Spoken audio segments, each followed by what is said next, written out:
Introducing you to people across North Carolina and around the world who put their Catholic faith into action. This is Faith Works on Catholic 540 AM Divine Mercy Radio.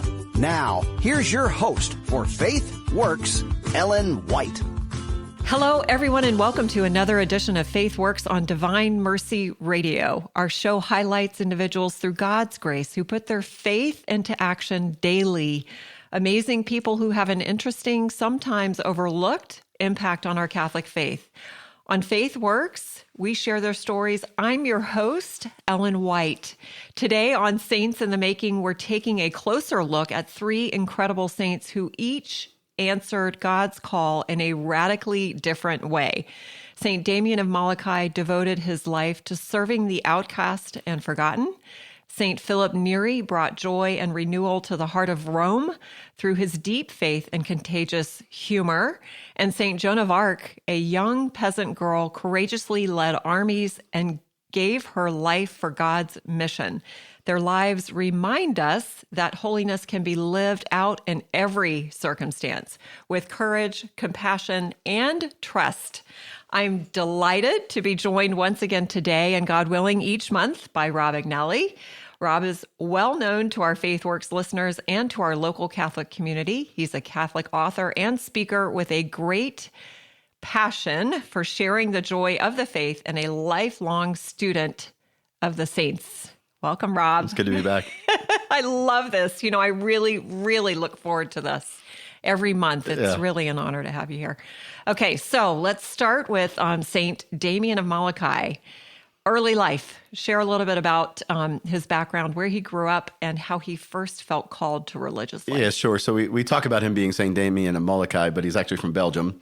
And he was born in 1840, January 3rd, was baptized the same day. He was the second youngest of 8 children.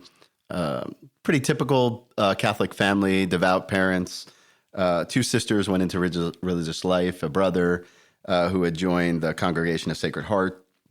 His father wanted him to take over the family farm, and his name was Joseph. Damien's baptismal name was Joseph.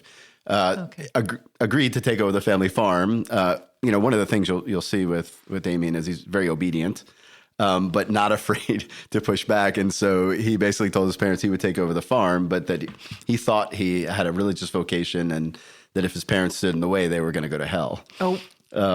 And so his parents kind of relented, and again, a pious young man willing to do whatever his parents wanted him to do, but he was pretty convicted that he had a religious vocation, and he had this great devotion to the Saints Cosmas and Damien, and so and then they were brothers, right? And so he saw, in some ways, that he and his brother. So his brother went off to the congregation that he would eventually join, the Congregation of Sacred Hearts.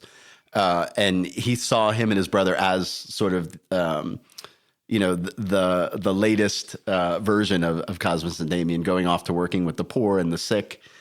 And so he joins the same order as his brother. And then either providentially, or it's not clear whether he chose the name Damien, but it was given to him when he went into religious life. Mm-hmm. And so, he very much tried to model his priesthood and his apostolate after Saint Damien. Saint Damien. What was unique about the culture and the church in Belgium at the time of his upbringing? Yeah, so this sort of culturally, it's interesting because Saint Damien was actually, I think it was in 2005, they honored him in Belgium as the greatest Belgian citizen in all history, right? Interesting. And so and Belgium has now become a pretty secular society. So I was just going to say that. He was so, but at the time, it was about the time where we're getting into the secularization of Belgium. So it's a Catholic culture, and this move to secularization kind of happens in his childhood. Okay. So the populace is very Catholic, and it's still a Catholic culture, but what has sort of happened is they gave over, the Catholic culture to liberals, in the classical sense, and so Catholics are slowly but surely being squeezed out of political life there at the time, and it's one of the first countries in Europe where this sort of happens, where it goes from this sort of confessional Catholic state to this secular state. And so the Roman Curia at the time is pretty concerned about, what will happen to the culture, what will happen. And we kind of see, 150, 200 years later, like exactly what happened. It lost its Catholic culture. Even though, for the most part, I think the majority are still Catholic there, but you wouldn't know it walking the streets of Belgium today. Well, I think that there's an important distinction there too. Catholic now, but really culturally Catholic. And we throw these phrases around quite a bit. What does that mean? Make that distinction between somebody that is practicing Catholic versus somebody that is culturally Catholic. Yeah, I think, the distinction really comes into when someone is immersed in their Catholic faith, right? And it sort of is almost a defining characteristic of them, right? Like are they Belgium Catholic or are they Catholic Belgians, right? And so I think what happens a lot of times is this just sort of convention of, you haven't baptized. And then it doesn't really, because the rest of the culture isn't any longer Catholic, there's very little exposure to the faith, right? And so, this is where I think there's been just a lot of misunderstanding about the importance of capturing a culture, right? Because, culture is, it's, this is where we get agriculture from, right? It's the soil you grow up in, right? And so I have never heard that. Say that again. Yeah. So culture is the soil you grow up in, right? So is it good soil? Is it fertilizing? Is it going to fertilize the faith, or is it like rocky soil and the faith can't sprout in the individuals, right? And so I think as Catholics, we've seen it. In America is very, very odd in this way. Like there was a move at the beginning of the 20th century for it to become a Catholic culture, and then they kind of conceded it. And so I really think if you want sort of mass conversions, you have to also convert the culture, because you need that support, right? Like I can be Catholic on an island, but if I go out into the world and I'm constantly tempted, then it's really difficult to stay Catholic, right? And it just doesn't, it makes the faith look normal when the culture is all around you is also Catholic. Yeah, but what happens when, and obviously we're going off on a tangent here, but I think it's important to discuss this. It is good. But I think that, obviously, Rob, we find ourselves in these cultures that you're talking about, where we have to go out in the world and we're surrounded by people that don't practice the faith, and we're called to be that light. So what's the response to that? What are we supposed to do? Yeah, so obviously the most important aspect is, yes, we continue to evangelize individuals, right? And that's the call. It's not, to build this at least Catholic looking facade. But I just think it's impossible without also changing the culture to do that, because there are plenty of examples of this where people go through RCIA, convert, and then they don't have the support mechanisms in place, and then they fall away again, right? And so I look at culture as this sort of support mechanism, right? That keeps you Catholic, right? So just simple things like, I don't know why this is coming to mind, but like the filet of fish sandwich, right? Like McDonald's came up with the filet of fish sandwich because Catholics would not eat out on Fridays, right? Like all year long, not just during Lent, right? And so when you go into a restaurant and they're like, oh, we have all these sort of meatless options, you go, oh, well, that made it easier for me to fast from meat on Friday, right? And so I think you need all of those little mechanisms in place, because we're fallen. We'll keep making these little, small sacrifices, and then eventually we just fall away from it. So as an individual, are you saying that it's important to search out those little cultures that will support us in the faith? I think it's important to build those cultures, like small cultures, right? Like, there was a Catholic author, or he's not Catholic anymore, but his name is Rod Dreher, and he came up with this book called The Benedict Option. I don't know if you've heard about this yet. Yeah. So, and what he's talking about basically is just build these small Catholic cultures, right? Like little subcultures, and then hopefully, because this is how Saint Benedict, essentially held the the Catholic world together, or the whole world together, really, during the early Middle Ages.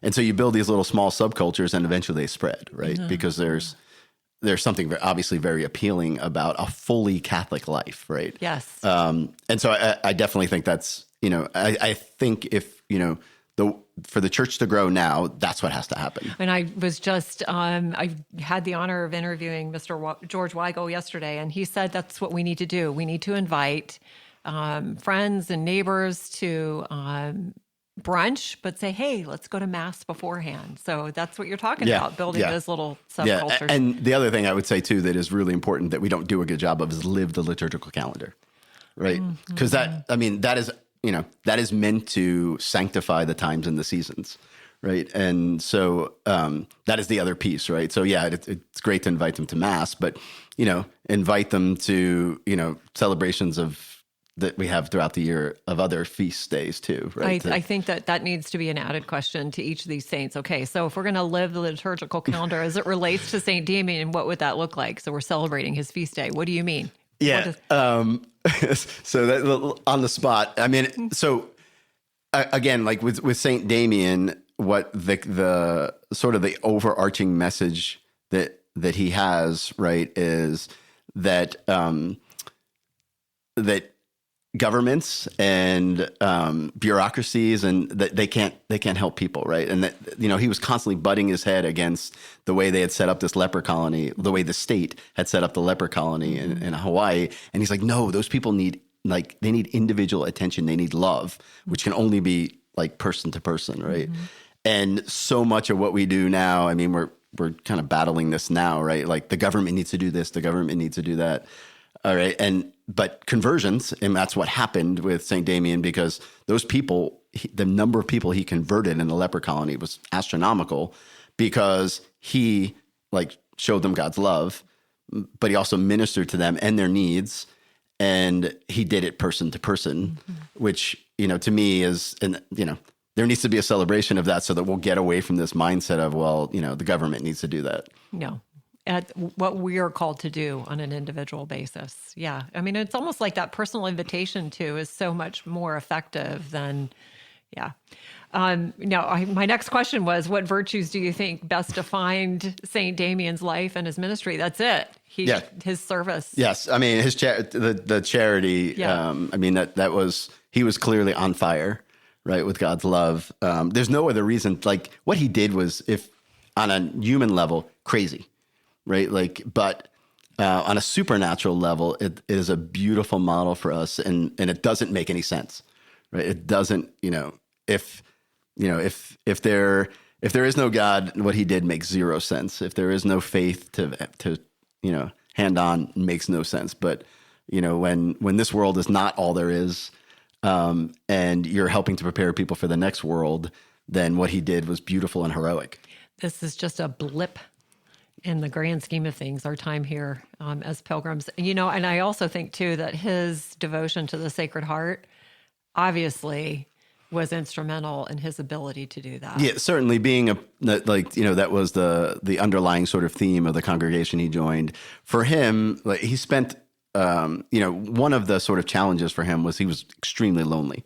He's the only priest there. And you can imagine, first of all, he joined a congregation, and so he's expecting that, he's always going to have a brother there with him, right? And, only in sort of in fits and spurts does he have a brother priest with him, right? And for him, it becomes very, the Sacred Heart becomes very real in the Eucharist, because it's a tangible presence of Christ before him every day. And he desperately needed that because he couldn't go to confession. He didn't have sort of that brotherhood of priests with him. And so having Christ in the Eucharist for him is what sort of enabled him to have a heart like the Sacred Heart, right? That's what his heart was modeled after.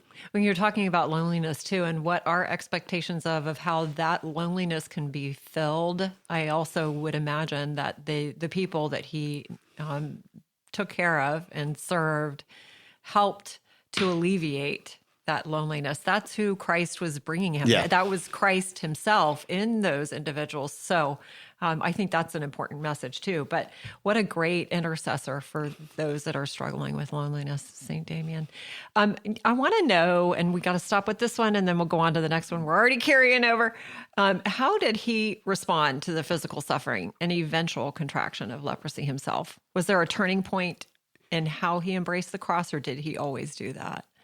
Certainly when, he was probably stubborn to a fault. Right. And so what he would often do was, just double down on ministering, right? And I think there's in one of the churches dedicated to him in, I think it's in Molokai, they have this sort of 4 stages of his life. And the last stage is his suffering and death. What's interesting about it, well, one is that he actually, he died during Holy Week, so sort of united to Christ's passion, right? Is that throughout his life, he was not good about that sort of passive piece of uniting himself with Christ's passion, right? So he really good about the active piece, right? Like he gets to the island, and the first thing he does is he builds sewers, and builds all this public infrastructure there. And strangely, the whole time, the leprosy never affected his hands and his feet, because he could keep serving, right, until the very end. And that was something that he still needed to learn, was that there's this. It's very active to suffer with Christ in his passion, and so. In a certain way, that's why that mural I was talking about is really important, is that it shows this activity of passively suffering with Christ. And, in his case, it's during the Passion Week. So it's very interesting, right? The providential aspect of it. There's so much to unpack with that, the passivity of suffering when we're not, because I think in our active state, sometimes it's easier to engage in our suffering. I don't know if that's the right way to say it, but when we have to be passive and sit and quiet, sometimes it's even more of a challenge. 100%. So, yeah. Okay. Let's switch gears now and go to St. Phillip Neri. What can you tell us about his early life and education? And was there any similarity with him and St. Damien of Molokai? I'm sure. Well, as we talk, I'm sure we'll find saints. They always have very unique personalities, and his was a very unique personality, right? But I'm sure there's some similarities there. So he is one of the sort of saints of the Reformation. So he's born in 1515 in Florence, and at the time. What's sort of going on in the world is the Italian families are trying to take over the church. And so there's this sort of revitalization of paganism, and Florence and Rome become sort of the 2 hubs of paganism. And so when St. Philip is born, there are Dominicans in Florence who are sort of trying to combat that. And so he's schooled by those Dominicans. And he really gets a lot of his fervor from the Dominicans, although he sort of takes his fervor sort of looks different. So his education is really with the Dominicans. And then, he gets to be 18, and an uncle of his doesn't have a son, and he wants to apprentice Philip. And so he invites him to come live with him, and he lives in Monte Cassino, which is where the Benedictines have their founding monastery. And he spends, about a year there at Monte Cassino. And when he's there, not only is he sort of schooled by St. Benedict, but he develops this great love for the Desert Fathers. And so after that year is up, he decides that he needs to go to Rome. And he ends up spending the next 60 years in Rome. And so he's this interesting sort of conglomeration of the spiritualities of the church, right? So he has the Dominicans, he has the Benedictines, and then he runs into St. Ignatius of Loyola, the founder of the Jesuits, when he's in Rome very early on, and St. Ignatius teaches him how to do mental prayer. And so he has this Ignatian spirituality too. So he's this sort of strange combination of all 3 of the sort of 4 or 5 big spiritualities in the church. Right. But anyway, so Florence. So he sort of disowns Florence. He doesn't want to go back. It's this sort of political powder keg. And he vowed he would never go back. But then when he goes to Rome after that year in Monte Cassino, he stays in Rome and never leaves again for 60 years. And he got the title Apostle of Rome. Why? What earned him that title? Again, like being in that sort of Reformation era, and I think it's really important for us to grasp. So when Philip is canonized, he's canonized with Ignatius, Francis Xavier, Isidore the Farmer, and Saint Teresa of Avila all on the same day, right? So setting aside Isidore, because he's an 11th century saint, they were all contemporaries of each other, right? And so there's so much, like, God is raising up all these saints, but Rome itself really corrupt. It's probably about 15 years after Rome had been sacked. The population went from about 50,000 to about 15,000. There's paganism all around. And so what Philip does is he goes there trying to be a hermit in the city. So all he had learned from the Desert Fathers, he just wants to go there and pray. And so he gets a job as a tutor. And that's exactly what he does for the first few years that he's there, probably first 10 years. He just prays.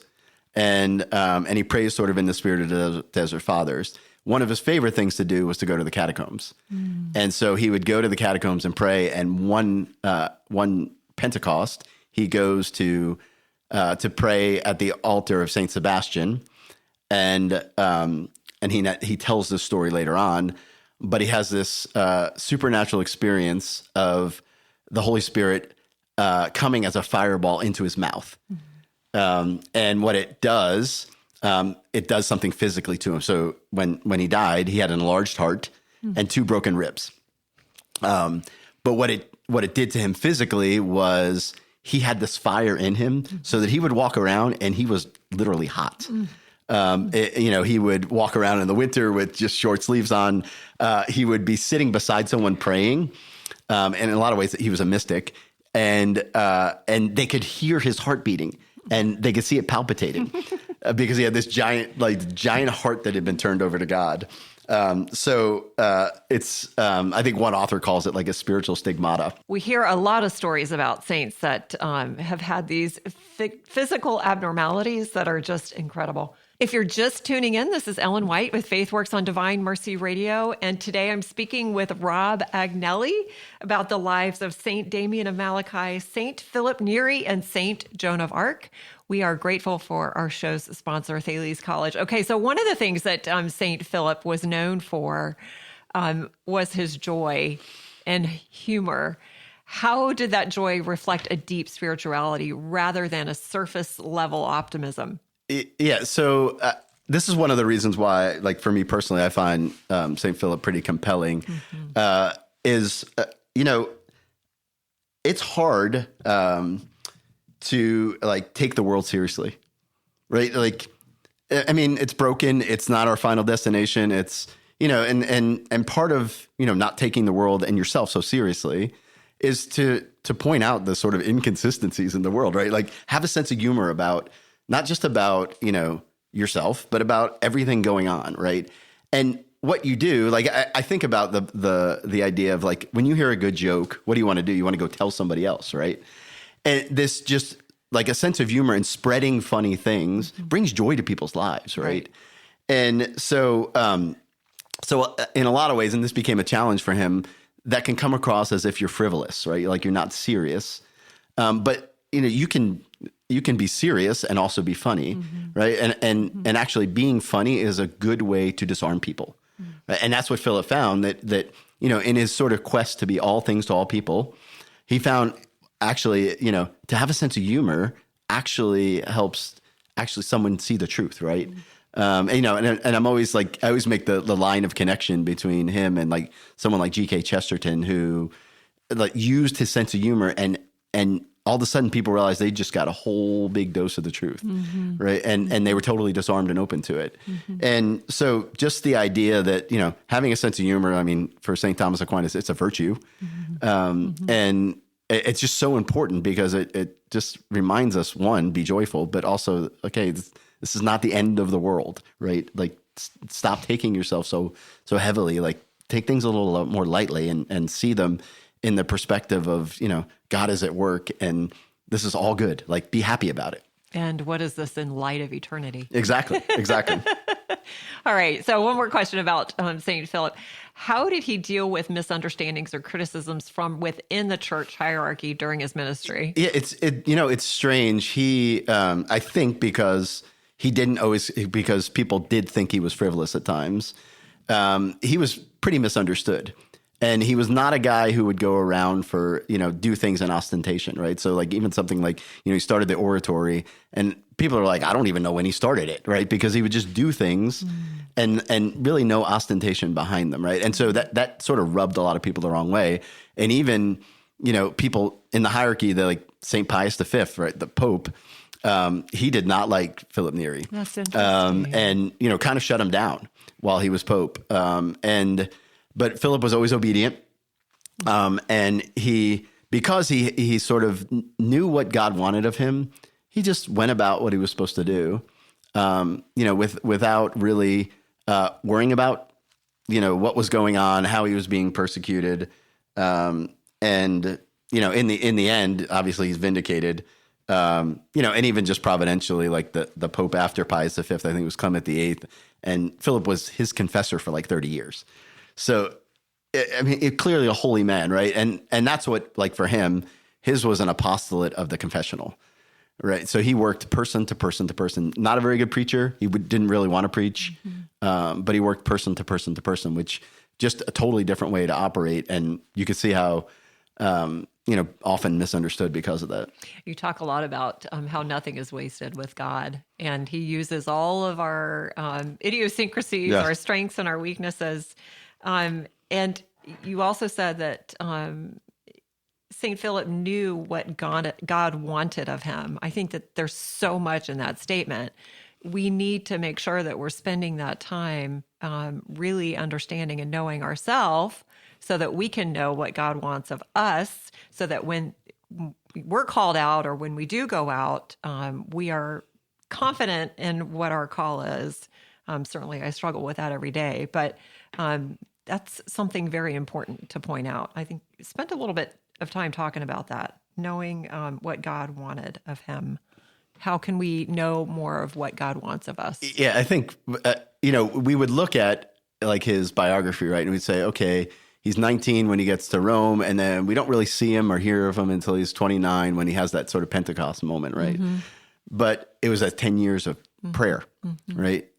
Where he has opened himself to God, so God can see into him, and he can see what God is seeing, right? And so I think, again, like in a very active culture like we have, or even just the bustle of a city, right? This hermit in the city is a great image, right? Yeah, I like that. We have to have that daily encounter with Christ in prayer. Mm-hmm. Like we have to spend time with the Trinity in prayer. It's not sufficient just to say prayers. Like we have to stop and we have to mental prayer, which was key to his, like that has to be a daily habit. And, be transformed by the renewal of our minds when that happens, right? Because that's the whole purpose of it. And then you begin to think like God thinks, and then you know what God wants. Wow. Okay. Hermit in the city. I think I need to reflect on that too with being here. It's something appealing about that, right? There is so much to be drawn to with that. And also with the Desert Fathers, I think that we need to spend some time really reflecting on what they did. I've heard so many stories about Protestant brothers and sisters that have converted to Catholicism because they've read. Yeah, the Church Fathers and the Desert Fathers. Yes. Yeah, 100%. Yep. Okay, a biggie coming up. We've got St. Joan of Arc. I mean, we just did a study recently, like within the past year, about leadership qualities in St. Joan of Arc. It was a fantastic study. So yeah, I think I know someone else who did that study with you. Yes, I think you do. So tell me a little bit about her early life. I know it's so dramatic. Walk us through what we know of her early life before her public mission began. Yeah, what's kind of cool about Joan of Arc is one of those things we don't necessarily realize. We actually know a lot about her because she had two trials. She had the trial with the English, They obviously preserved that. But then, I think it was probably 20 years after her death, they retried her in Rome and sort of exonerated her. And so we have a lot of we have her words, and then we have a lot of firsthand accounts of, her actions and what she said and did. So we actually know a lot about her. So she's born in January 6, 1412, in sort of the middle of the 100 Years' War between France and England. At the time, England is pretty much overrunning northern France. France does not really have a crowned king. England is clearly the aggressor. They have total control of northern France. She's from southern France. And then at the age of 12, she begins to hear what she will call the voices. So St. Michael appears to her and essentially gives her mission. And her mission is pretty simple. It's just to seek out the uncrowned king of France and have him crowned. Mm-hmm. And so she spends some time, again, growing in holiness before she sets out. So from about 12 to 18, we hear about, her prayer life, her increase in prayer life. But she's not sent on a mission right away. So, St. Michael doesn't say, go do this now. So she continues to grow in holiness, continues to grow in obedience. And then St. Michael is joined by St. Catherine of Alexandria and St. Margaret of Antioch. So that the sort of the three of them continually appear to her, school her, and then give her mission. Talk about an incredible experience to have these amazingly saintly, strong, courageous figures guiding you in the role. And it obviously speaks to how God doesn't leave us where we are. He's constantly guiding us. And again, making sure that we're spending that time becoming familiar with our own relationship with the Lord and what he's asking of us. And we can't do that without. I think too, related to the whole purpose of us doing this, right, is to remind us that the saints are alive and active in the church, right? Three saints right there, talking, forming and talking to a saint. And, I've tried this myself many times, too, to say, okay, Lord, I'm just not feeling it right now. And I know that you're guiding me in a direction that I need to be guided in. Please, my heart is open to you. And inevitably, it happens. So, and not just once or twice, but sometimes 3 times in different ways. People speaking to me, I hear something on the radio, or I read something, and without a doubt, it's there. Our minds and our hearts just need to be open to it. So, all right. So, how did her upbringing in a devout but humble home prepare her for the extraordinary mission she would be given? In a lot of ways, I think certainly her family, again, devout, taught her how to pray. And the sacraments were, throughout her life were sort of vital to her spirituality. But in a lot of ways, no natural sort of upbringing could prepare her for what she was going to do. Right. So, didn't she have pushback from her parents too? Slightly, it's very, very clear that once, she sort of makes public what's been going on, that she has their support. When she's captured, her brother is with her. Mm-hmm. And so she, it didn't take very long for them to sort of understand and support her. So it wasn't as if she felt that she had to sort of fight her, some of the other saints have sort of felt like they had to fight their family too. That was definitely not the case. But I think what's important is her upbringing. What's remarkable about it is that it's not remarkable, that they just lived the faith and tilled the soil for her, and she was ready. And so that it just shows how important that is to teach your kids how to pray and to avail them of the sacraments. And once those two things, God can work with that, right? That's, again, we keep going back to soil, but that's tilling the soil. And that is not, that's simple, but not easy. Mm-hmm. And so I think that's what makes her upbringing remarkable, is you would look at her and go, oh, there's good Catholics.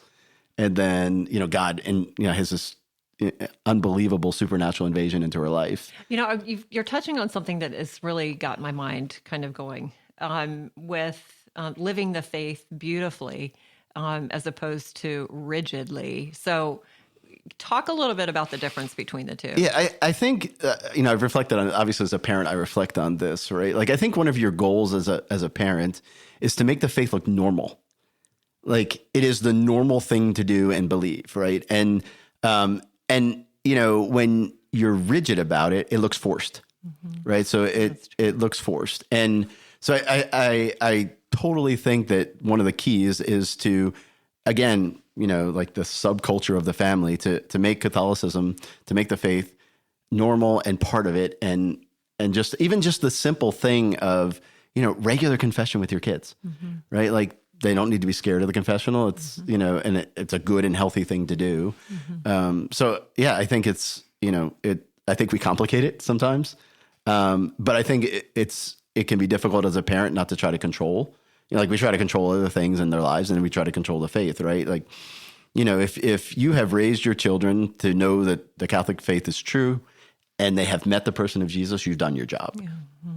And I pray often too, Lord, help me get out of the way of the work that you're doing as a mother. All right. So St. Joan was obviously very courageous. I mean, and I think the word courage conjures up sometimes that you're not fearful, you're not afraid, you're just able to go into battle. That's not the case at all, is it? So, so at times she was, definitely afraid, right? Especially as, later on she kind of, again, confronted with loneliness when, she's a prisoner and everyone else has been ransomed. She's been forgotten.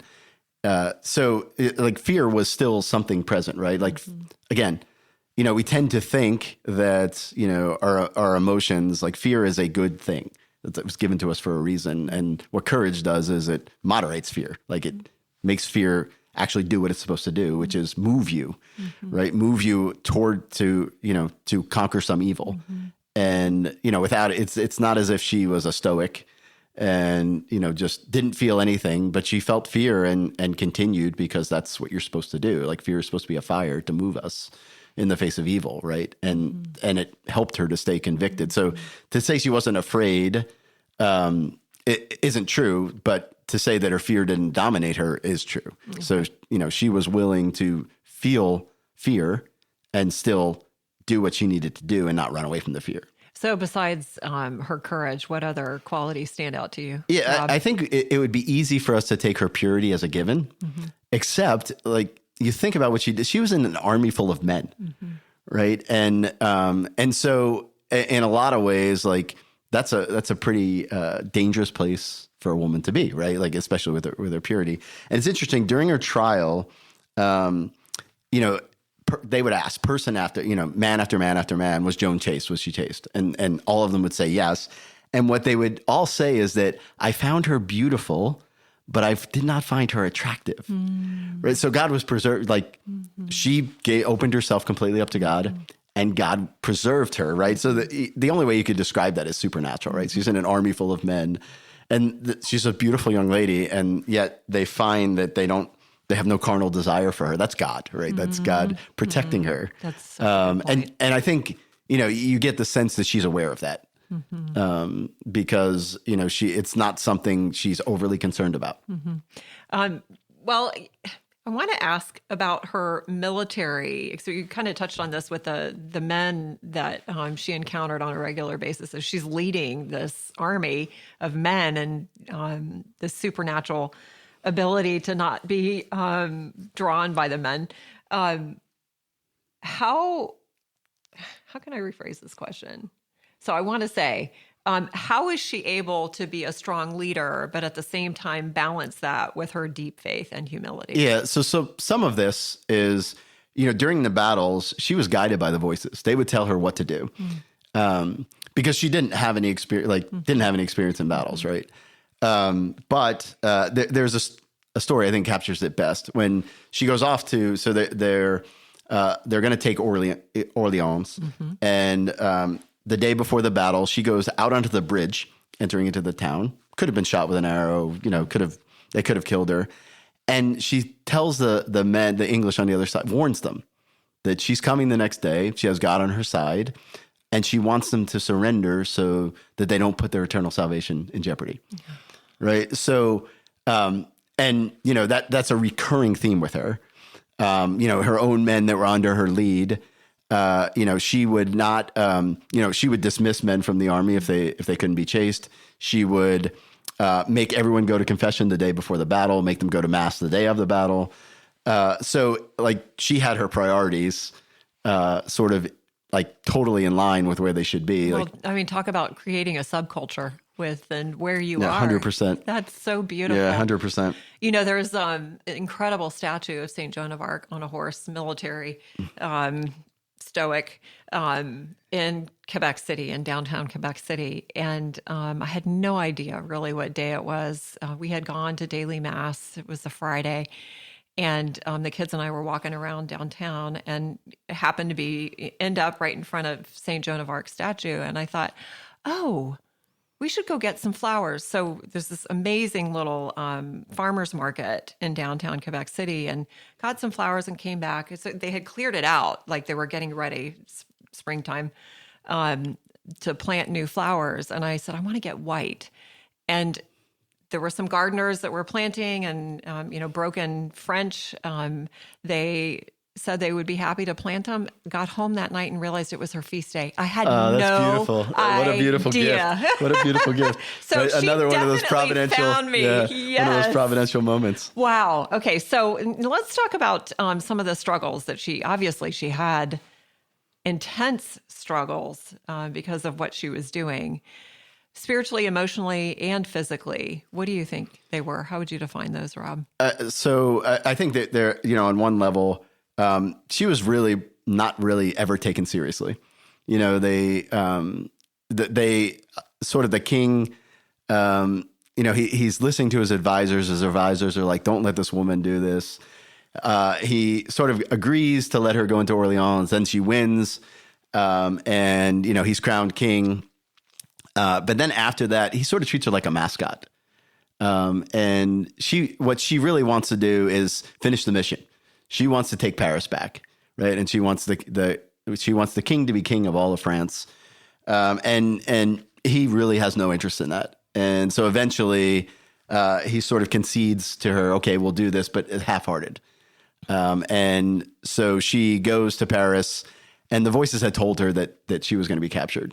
And so, and she does, she gets captured. And then he, for all intents and purposes, just abandons her to the English. Not that I think the English had pretty much made up their mind that she was going to the stake, and but there's no evidence that the king tried to ransom her or anything, right? And so that abandonment, and at about the same time, the voices had sort of stopped speaking to her. But they had told her, and this is where it's interesting, they had told her that her mission would only take 2 years, right? And so she interpreted that as after 2 years, she would go back home, be released and go back home, right? Instead of, to her eternal home. And so that was always sort of in the back of her mind. And so she tries to escape a couple times. One time she jumps out of a window, I think it's like 50 feet in the air. And somehow escapes injury, but she's caught again. And then St. Catherine appears to her and says, you need to go to confession. She's like, that was suicidal. We didn't tell you to do that.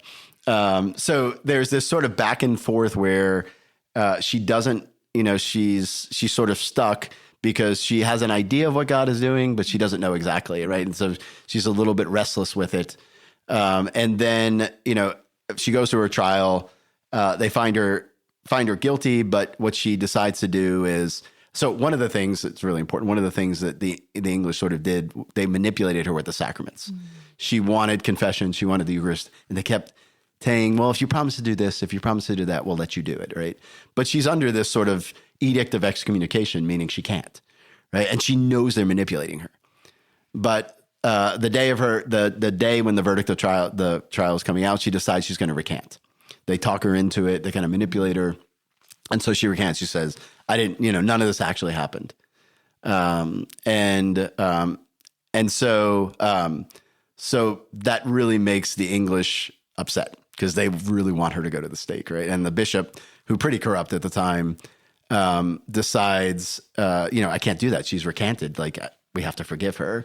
And so they try to make her that day really miserable. So they send an English noble to her. Not really clear what happens there, but you can imagine, visiting in her prison cell that, he probably tried to make advances on her, and she realizes what she's done. And so she recants her recanting. And then the next day they burn her at the stake.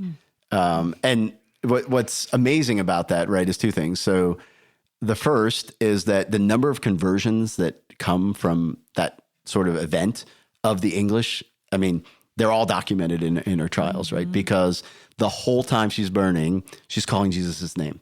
And they're like, because they're like, no witch could do that. Like, we were so wrong. We were so wrong. And the other thing too, because they knew that there was a danger that she would immediately be considered a martyr. The English went in and cleaned up all the ashes and threw them in the river. The only thing was that her heart remained intact. So her body burns, but her heart remains intact. And that one fact is what I think converted most, because it was the story that they told over and over and over. Her heart was alive.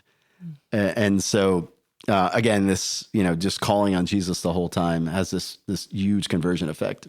Oh my gosh. Wow. What a great way to end this. I mean, we're talking about the heart of St. Joan of Arc and St.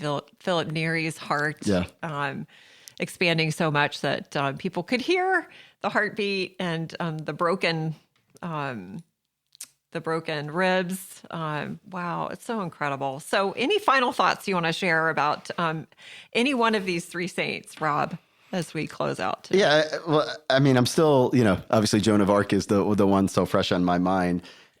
Knowing her story, I think, is really, really important, because it's a very the reason why I think it's important is because it shows how saints guide history, right? Because France, eventually, and one of the things she had told them that, the voices have told me that regardless of what happens to me, within 7 years, you're gone, you're out of France, right? And God uses saints to guide history. And in a certain sense, like, that's the way we ought to study history, is like, it's just one saint after another, after another, after another, right? And you just think about even simple things like, St. Phillip Neri, when he sort of had an influence with Clement VIII, Clement VIII had this feud going with the King of France. And Philip smoothed it all over. Right. And then you think about how important France was in the 17th century to the church. Right. And so, again, these historical sort of goings on, it's the saints that guide it. And so when we know their stories, we actually know how history, like what God is doing in history, and not just historical facts. The saints that guide it, but God is large and in charge. I said that 100%, before we got started with this today. Wow. Thank you so much, Rob. It was good to be here. Yet again, great conversation. Today, we reflected on the lives of St. Damien of Molokai, St. Phillip Neri, and St. Joan of Arc. Powerful reminders that holiness takes many forms, but always starts with a willing heart. And a special thank you again to Rob for being with us. Until next time, may we continue striving by God's grace to be saints in the making. That's it for this episode of FaithWorks on Divine Mercy Radio. Thank you so much for tuning in. If you missed any part of our program, you can play this show or our past shows by going to divinemercyradio.org and click on local shows. You can also listen to our radio show and podcast anytime on our free Divine Mercy Radio smartphone app, available via your app store. Just search Divine Mercy Radio NC. St. Damien of Molokai, St. Phillip Neri, and St. Joan of Arc, pray for us. God bless.